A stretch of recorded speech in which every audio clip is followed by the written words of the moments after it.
Okay, so what the objective of our research was that कि हम describe करना चाह रहे हैं कि what couples think about having children, ठीक है, to explore how couples decide to have children.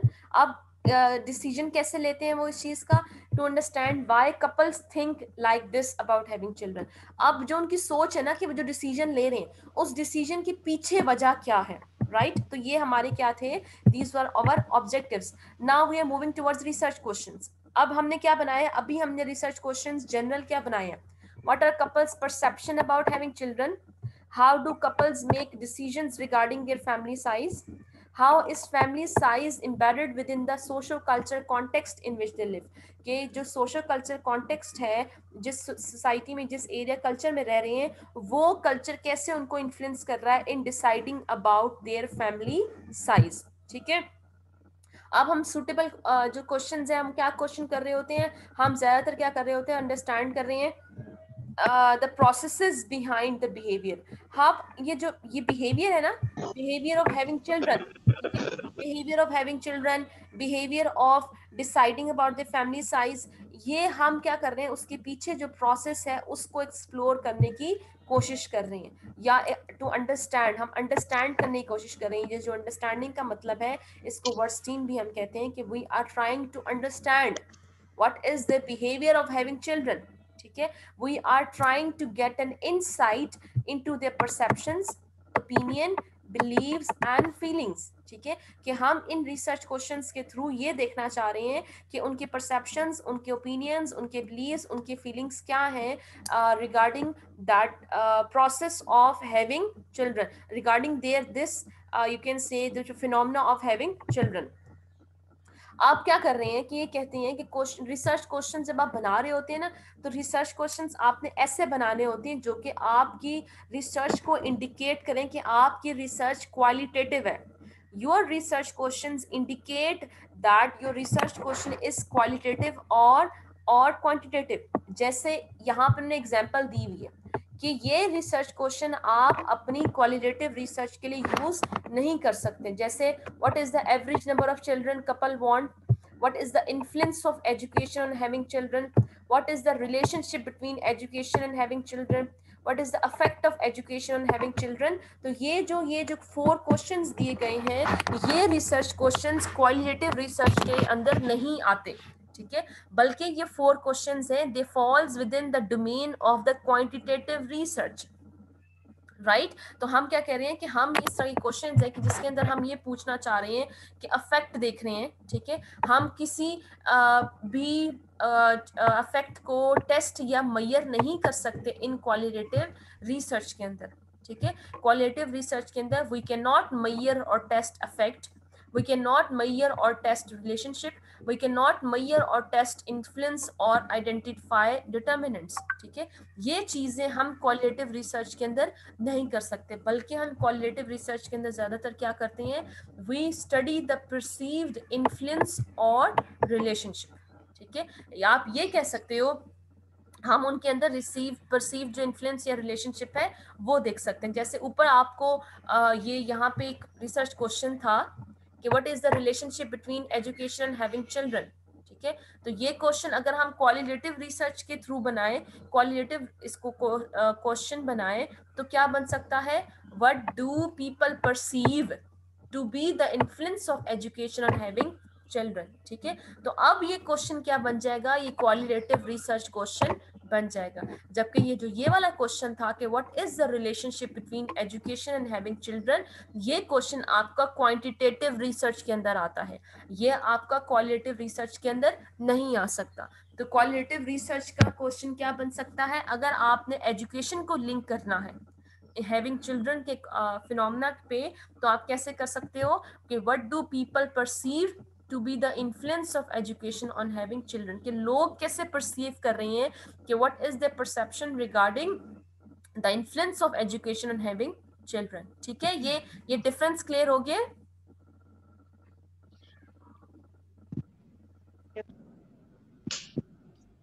ठीक है, तो जब भी आप क्वालिटेटिव रिसर्च के आप रिसर्च क्वेश्चन बनाएंगे, तो आपने इस चीज को जहन में रखना है कि आपने किसी भी फिनोमेना को, रिलेशनशिप को, इन्फ्लुएंस को टेस्ट या मेजर नहीं कर रहे. ठीक है। टेस्ट करना, मेजर करने के अगर आपके क्वेश्चन से इंडिकेट हो रहा होगा तो वो क्वेश्चंस आपके क्वांटिटेटिव रिसर्च में काउंट किए जाएंगे, राइट। अब लिटरेचर और थ्योरी कैसे इसको सपोर्ट करते हैं, अब ये रीजन बताएं कि आप क्यों लिटरेचर रिव्यू यूज कर रहे होते हैं, क्यों थ्योरी यूज कर रहे होते हैं। वही चीज है कि आप सपोर्ट कर रहे होते हो कि अगर आप लिटरेचर रिव्यू यूज कर रहे हैं तो आप अपने रिसर्च को सपोर्ट कर रहे होते हो अपनी उस टॉपिक के साथ, ठीक है। आपको हेल्प आउट कर रहा होता है, आपके रिसर्च प्रोजेक्ट को हेल्प कर रहा होता है, डिस्टिंग्विश कर रहा होता है, आप उसके जरिए न्यू नॉलेज को ऐड कर रहे हैं, आप न्यू रिसर्च प्रपोजल को डेवलप करने में आपको हेल्प आउट मिलता है। इस लिटरेचर और थ्योरी के ज़रिए से आप कंसेप्चुअल फ्रेमवर्क अपना रिफाइन कर सकते हैं, आप अपने रिसर्च क्वेश्चंस को फर्दर डिफाइन कर सकते हैं, ठीक है। और जो प्रीवियस फाइंडिंग्स के जो कॉन्सेप्ट्स हैं उनको यूज़ कर सकते हैं। ये जो लिटरेचर और थ्योरी है आपके टॉपिक को सपोर्ट कर रहा होता है कि why your research is important to be conducted, ठीक है, या why you are trying to add knowledge, what it will add to our knowledge. और फोर्थ इंपॉर्टेंस ने क्या बताई हुई है कि आपको पॉसिबल डेटा कलेक्शन मेथड्स से पता चल सकते हैं। तो ये वो इंपॉर्टेंस है जो कि जनरली आप वैसे भी बाकी रिसर्चेस में भी रीड कर रहे होते हैं कि व्हाट इज द पर्पस, और यू कैन से what is the importance of literature reviewing and adding theory. Why theory is needed, theory is needed क्यों, क्योंकि ये आपके थ्योरी का जो कॉन्सेप्ट है, थ्योरी क्या है, it is simply a relationship between concepts. ये थ्योरी बहुत सारे कॉन्सेप्ट्स का आपस में रिलेशनशिप होता है, और ये क्या कर रहा होता है, it is providing a model और a map of why the world is at it is, ठीक है। कि जैसे अगर हम बात कर रहे हैं कि हम हैविंग चिल्ड्रन की एग्जांपल दे रहे हैं, तो हम कोई थ्योरी ऐसी ढूंढेंगे जो कि हमें हेल्प आउट कर रहा होगा कि ये ऐसा क्यों है, ठीक है। या हमें इस तरह ये जो जिस एरिया में वो इन्वायरमेंट में रह रहे हैं, उस इन्वायरमेंट में, उस कल्चर में हैविंग चिल्ड्रन का कॉन्सेप्ट क्या है या उसके साथ क्या चीज़ें अटैच है, तो वो हमें फिर थ्योरी के थ्रू हम अंडरस्टैंड कर सकते हैं। हर जगह पे कहते हैं कि there is always a theory underline data collection. Data collection को सपोर्ट करने के लिए थ्योरी आपके पास मौजूद होती है, आपको गाइड कर रही होती है वंस रिसर्च को, और क्वालिटेटिव मेथड्स आपको हेल्प आउट करने में मदद देती है थ्योरी, और आपकी क्वालिटेटिव मेथड को वैलिडेट कर रहा होता है जब आप थ्योरी को यूज़ करते हैं। अब जो हमने एक टॉपिक लिया था, अच्छा, इसके अंदर यहाँ पे भी इन्होंने एग्जाम्पल, इन्होंने इंपॉर्टेंस बताई हुई है कि it is important to recognise and accept the variable significance of theory and qualitative research. कि क्वालिटेटिव रिसर्च के अंदर थ्योरी का इस्तेमाल बहुत ज़्यादा ज़रूरी है, ठीक है। यहाँ पे भी दोबारा उन्होंने बताई हुई है कि हर रिसर्च डिज़ाइन के लिए थ्योरी होना बहुत ज़्यादा ज़रूरी है, ताकि वो आपको गाइड करे, right, in your designing what you are going to do. और वही चीज अगेन कि incorporating theory in qualitative research design is an important task. Now we are moving towards that example जो कि हमने पहले की है, राइट। तो हम क्या कर रहे हैं, theory, incorporating theory into process of qualitative research, it helps to refine the research questions. हमने थ्योरी डाली है, तो थ्योरी हमें क्या हेल्प आउट कर रही होती है, हमने अपने रिसर्च क्वेश्चंस को फर्दर रिफाइन कर रहे होते हैं। यहाँ पे एग्जाम्पल जिन्होंने थ्योरी की दी हुई है, दैट इज एडजन एंड फिशमैन की, ठीक है। एडजन एंड फिशमैन की थ्योरी है, जो कि थ्योरी ऑफ रीजन्ड एक्शन है, ठीक है। अब ये थ्योरी क्या हमें बता रही है कि ये कहते हैं कि कोई भी अगर बिहेवियर है, कोई भी अगर कोई किसी इंडिविजुअल का बिहेवियर है, तो वो क्या बिहेवियर है, वो it is an outcome of an intention, किसी सोच है, कोई मकसद है, उसके पीछे वो बिहेवियर है, और वो जो इंटेंशन है वो एटीट्यूड ऑफ पीपल है, ठीक है। कि वो किसी कोई ख़ास बिहेवियर मौजूद है, उस ख़ास बिहेवियर की वजह से कोई इंडिविजुअल जो है वो एक्ट करते हैं उस तरह से। या थ्योरी कह रही है कि रेलिवेंट है हमारी स्टडी के लिए, क्यों रेलिवेंट है हमारी स्टडी के लिए, how people make decisions about certain behaviour. ये बिहेवियर है ना, कि क्या बिहेवियर है, कि what are couples perception about having children. ये हमारा रिसर्च क्वेश्चन था, जो था हमने क्या डिफाइन किया था कि कपल्स की क्या परसेप्शन है रिगार्डिंग हैविंग चिल्ड्रन। तो perception means there thinking, their behaviour, कि what is their behavior regarding that phenomena of having children, ठीक है, एक ये हमारे पास था, और दूसरा रिसर्च क्वेश्चन क्या था, how do couples make decisions regarding their family size.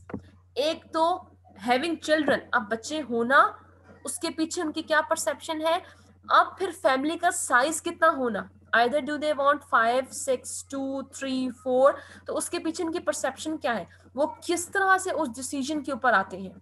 ठीक है, तो ये क्या कर रहा है, हमें शो कर रहा है देयर बिहेवियर। ठीक है, कि उनका how people make decisions about certain behaviour. तो डिसीजन मेकिंग के पीछे जो बात है वो किसकी थ्योरी है, that is the theory of reason action. In our case the behaviour वो wish to explain was having children. ठीक है, तो ये थ्योरी हमें क्या बता रही होती है, ये जो रीजन थ्योरी है, reason theory of reason action है, एक्चुअली ये बता रही होती है कि what are the reason behind some particular decision. ठीक है, जैसे यहाँ पे है ना हमारा क्वेश्चन क्या था, couples perception about having children, तो दैट शोज कि उनका बिहेवियर क्या है, उनका परसेप्शन क्या है, how they are going to make that particular decision. तो उसके पीछे उनका बिहेवियर क्या है, उसके पीछे उनके जो जो पर्टिकुलर ये जो डिसीजन ले रहे हैं उसके पीछे वजह क्या है। तो वो वजह क्या है, वो थ्योरी हमने कौन सी लिंक की है, द रीजन एक्शन, और उसके अंदर हम क्या देख रहे हैं, देयर इंटेंशन। ठीक है, अब वो जो इनकी इंटेंशन है, वो इंटेंशन उनकी जो है क्या, हैविंग चिल्ड्रन। अब उनकी वो इंटेंशन जो है, वो उनकी इंटेंशन कैसे उनकी बिहेवियर पे असरअंदाज हो रही है। ठीक है, दूसरे लोग, how the attitudes of people, अब उनके गिर्द भी तो और लोग मौजूद है ना। अब जो फैमिली है, एक हस्बैंड एंड वाइफ है, उनका डिसीजन के how they are deciding about having children, और यू कैन से कि what will be their family size, वो उनके एनवायरनमेंट के इर्द गिर्द, जो उनके इर्द गिर्द लोग मौजूद हैं, वो उनको कैसे इन्फ्लुएंस कर रही हैं, उनके परसीव्ड बिहेवियर कंट्रोल क्या है, कि what is their perceived ability to carry out the behaviour, ये चीजें इस थ्योरी के अंदर आती हैं। तो अब हमारा ये था, हमने ये रिसर्च क्वेश्चन बनाए थे, क्या थे, couples perception about having children. ठीक है, ये जो हमने पुराने रिसर्च क्वेश्चन बनाया था पहले, वो हमारा था couples perception about having children, और दूसरा रिसर्च क्वेश्चन क्या था, how do couples make decision regarding their family size. ये हमने जनरल रिसर्च क्वेश्चन बनाए थे।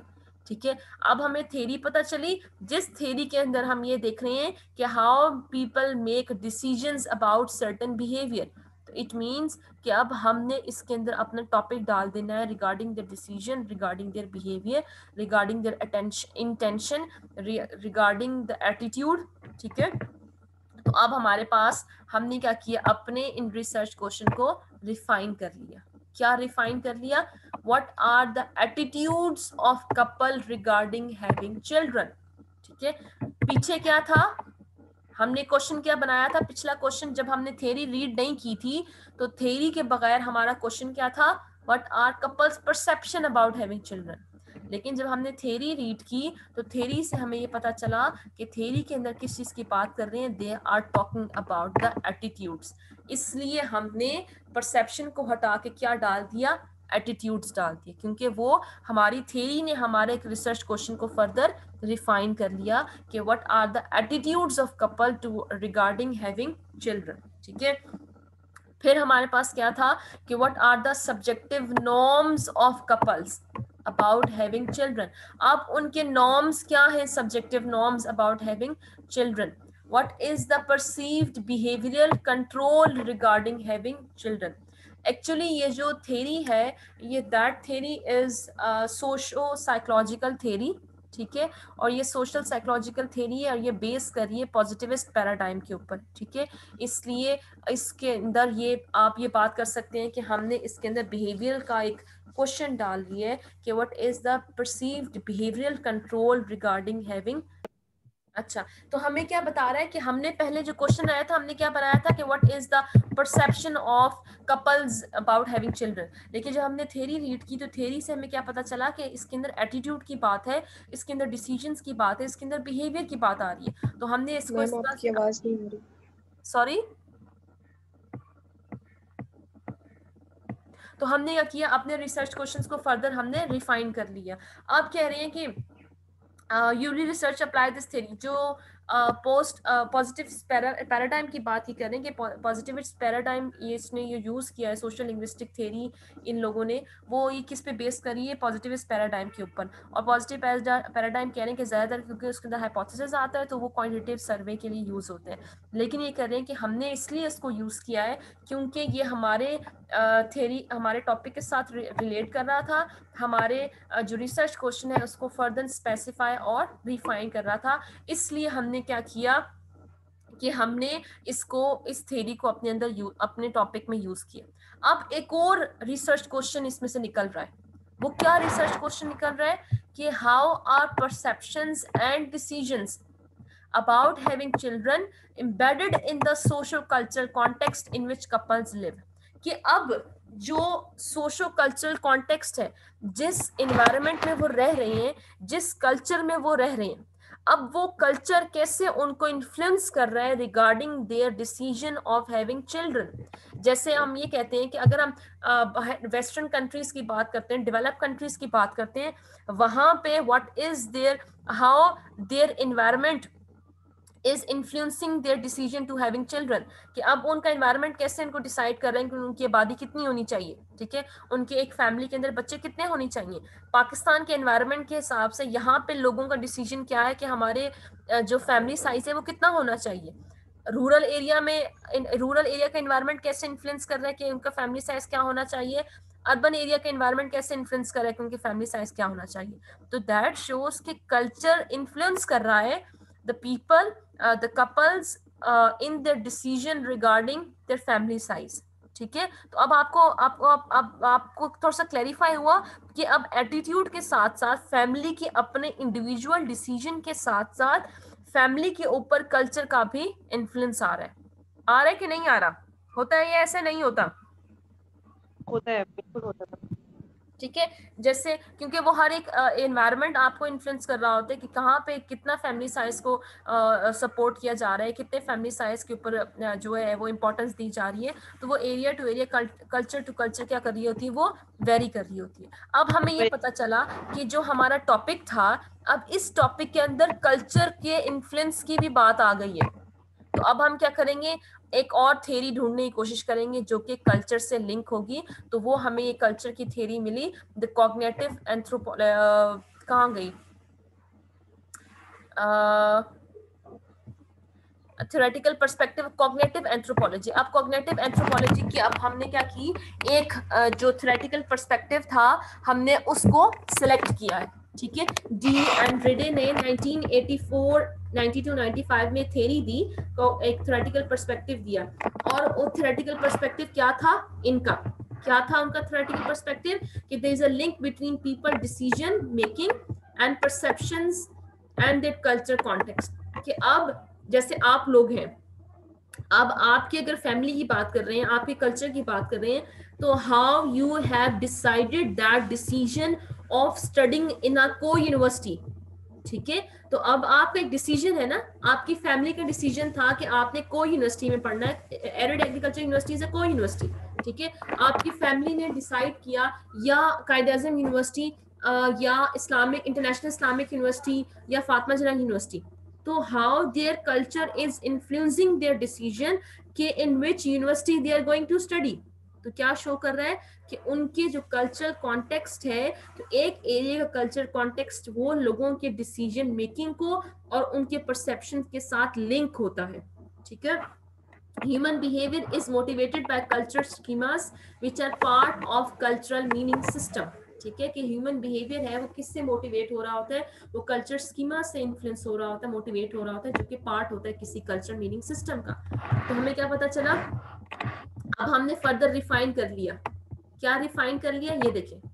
ठीक है, कि हमने पहले रिसर्च क्वेश्चन ये बनाए, attitudes of couples regarding having children, subjective norms of couples about having children, perceived behavioural control regarding having children. ठीक है, अगर हम इस थ्योरी के साथ लिंक करते हैं कॉग्निटिव एंथ्रोपोलॉजी के साथ, तो हमने इसको कैसे रिफाइन कर लिया, what is cultural meaning system related to having children.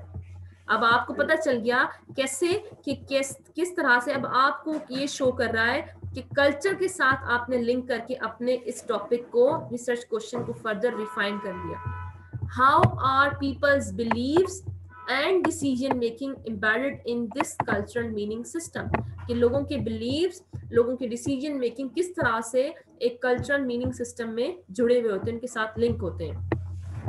How do culture schemas motivate peoples behaviour regarding having children, कि कल्चरल स्कीमास जो होते हैं वो कैसे मोटिवेट कर रहे होते हैं लोगों के बिहेवियर को रिगार्डिंग हैविंग चिल्ड्रन। ठीक है, कि हैविंग चिल्ड्रन का जो बिहेवियर है वो लोगों के जो डिसीजन है उसको कैसे असरअंदाज कर रहे हैं। ठीक है, अब यहाँ पे आप कि इन रिसर्च क्वेश्चन से अब आपको क्या पता चलेगा, डिफरेंट टर्म्स जो आपने यूज किए।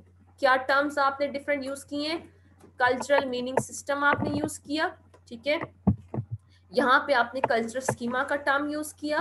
तो अब आप क्या करोगे कि ये जो कॉन्सेप्ट्स आपने यूज किए, इन कॉन्सेप्ट्स को आप फिर डिफाइन करोगे, इन कॉन्सेप्ट्स को आप फिर क्लैरिफाई करोगे जो कि आपने अपने रिसर्च क्वेश्चन में डाले हैं। ठीक है, कि क्या है कि आप एटीट्यूड बताओगे, एटीट्यूड क्या होता है, कल्चरल मीनिंग सिस्टम क्या होता है, कल्चर स्कीमा क्या होता है। ठीक है, एक्चुअली मेरे इसके बताने का मकसद ये है कि जो आपने रिसर्च, अब यहाँ पे क्या हुआ कि आपके अब रिसर्च क्वेश्चन फाइनलाइज हो गए।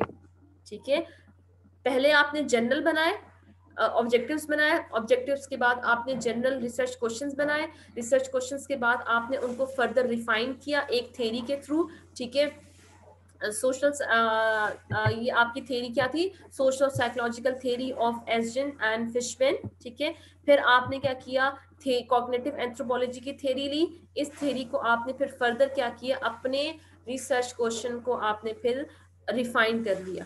ठीक है, आपने ओरिजिनल क्वेश्चंस आपके क्या हो गए, रिफाइंड हो गए। अब आपने इन अपने रिसर्च क्वेश्चन से आपने निकालने हैं अपने कॉन्सेप्ट्स को। ठीक है, आपने इन कॉन्सेप्ट्स को निकाल के क्या करना है, these concepts should be defined carefully. ठीक है, और ये क्या होते हैं कि ये आप फिर केयरफुली डिफाइन करोगे, इन कॉन्सेप्ट्स को निकालोगे, मीनिंग के जो आपने कॉन्सेप्ट यूज किए। ठीक है, कि यहाँ पे आपने एटीट्यूड का कॉन्सेप्ट यूज किया, आपने कल्चर स्कीमा का कॉन्सेप्ट यूज किया, कल्चरल मीनिंग सिस्टम का यूज किया। तो आपने इन कॉन्सेप्ट्स को फिर आपने क्लियरली डिफाइन करना होता है, क्योंकि अगर आप इनको क्लियरली डिफाइन नहीं करोगे तब तक जाके आप अपना आपका कॉन्सेप्चुअल फ्रेमवर्क क्लैरिफाइड नहीं होगा। आप फिर जाके अपने इंडिकेटर्स नहीं डिफाइन कर सकते, आप उसको क्लैरिफाई कर सकते। किस लिए क्लैरिफाई करने की जरूरत है कॉन्सेप्ट्स को, ताकि आपका थ्योरेटिकल फोकस क्लैरिफाई हो सके। ठीक है, आपके वो कॉन्सेप्ट्स आपको फिर गाइड करेंगे डेटा कलेक्शन के प्रोसेस में, रिसर्च क्वेश्चंस को ऑपरेशनलाइज करने में हेल्प आउट करेंगे इंटरव्यू गाइड के लिए। To know what topics to focus on interview guide, किन टॉपिक्स को आपने फोकस करना है, और आपके एक्चुअल रिसर्च क्वेश्चन जो आपने इंटरव्यू गाइड के अंदर यूज करने हैं वो आपको कैसे हेल्प आउट करेंगे। जैसे एग्जाम्पल है, ठीक है, कि आपका जो क्वेश्चन था वो क्या क्वेश्चन था, फॉर एग्जाम्पल आपने क्वेश्चन बनाया, वो जो ऊपर डेफिनेशंस दी हुई थी, ये जो डेफिनेशन दी एटीट्यूड की, कल्चर मीनिंग सिस्टम की, कल्चर स्कीमास की, उससे उन डेफिनेशन से आपने एक इंटरव्यू क्वेश्चन बनाया कि what do you feel are the consequences of having children. ठीक है, ये आपका एक क्वेश्चन थोड़ा सा थ्योरेटिकल टर्म में बन गया है। अब आप उसको थोड़ा सा आसान क्वेश्चन बनाओगे, अब आप उसको थोड़ा सा इनफॉर्मल वे में बनाओगे कि लोगों को जो आपके इंटरव्यूई हैं उनको समझ में आए। तो वो क्या किस तरह से क्वेश्चन पूछोगे, what do you think will happen if you have children. ठीक है, अब यहाँ पे आप क्वेश्चन देखो, ये आपका थोड़ा सा थ्योरेटिकल टर्म्स में बन जाता है। ठीक है, थोड़ा सा ये एकेडमिक लैंग्वेज में बन जाता है कि ये आपका क्वेश्चन है, इंटरव्यू क्वेश्चन की एग्जांपल यहाँ पे आपको दी हुई है। ठीक है, कि आपने जो ऊपर कॉन्सेप्ट जब क्लैरिफाई करते हैं तो इंटरव्यू क्वेश्चंस आपको कैसे हेल्प आउट कर रहे होते हैं कि आपने क्या सवाल पूछना है। तो सवाल आपका क्या था कि what do you feel are the consequences of having children. ठीक है, अब ये आपका टेक्निकल टर्म्स में बन जाएगा, एकेडमिक लैंग्वेज में क्वेश्चन बन गया है। अब आपने उस क्वेश्चन को क्या किया, आपने उसको रिफाइन कर लिया। ठीक है, और आपने उसको इनफॉर्मल लैंग्वेज में बना दिया, क्या कि what do you think will happen if you have children. अब ये सवाल आसान होगा, जिससे भी आप रेस्पोंडेंट से पूछेंगे वो क्लियरली इसको अंडरस्टैंड कर सकेंगे और क्लियरली उसको फिर क्या कर सकेंगे, वो फिर आंसर कर सकेंगे। concepts derived from existing theory may be quite different from how the study population would define the concept. ठीक है, अब कोई concept है, जैसे कॉन्सेप्ट की अगर हम बात करते हैं कि रिस्क की बात करते हैं, रिस्क फॉर एग्जांपल अगर हम ये कहेंगे कि what do you think are risk in having larger family size, तो आपके लिए रिस्क का मतलब कुछ और होगा, थ्योरी के अंदर थ्योरेटिकली रिस्क का मतलब कुछ और होगा, और जो आपकी स्टडी पॉपुलेशन है उनके लिए रिस्क का मतलब कुछ और होगा।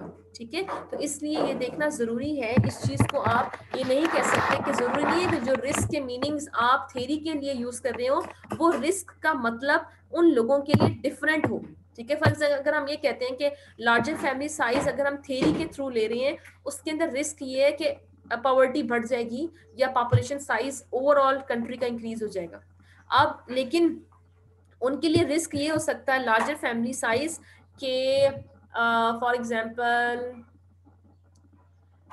क्या रिस्क हो सकता है उनके लिए, उनके लिए ये हो सकता है, उनके लिए ये रिस्क ना हो कि फैमिली साइज इंक्रीज करेगा तो पॉवर्टी लेवल बढ़ जाएगा, बल्कि उनके लिए रिस्क ये हो सकता है कि फैमिली साइज हमारा बढ़ जाएगा तो हम ये है जैसे कि रिसोर्सेज हाउस होल्ड जो है वो जस्टिफाई नहीं होता, हाँ, मतलब रिसोर्सेज पूरे नहीं हो सकेंगे, या जो होम साइज है, वो जो अकोमोडेशन है वो पूरी नहीं हो सकेगी, वो उनके लिए रिस्क होगा।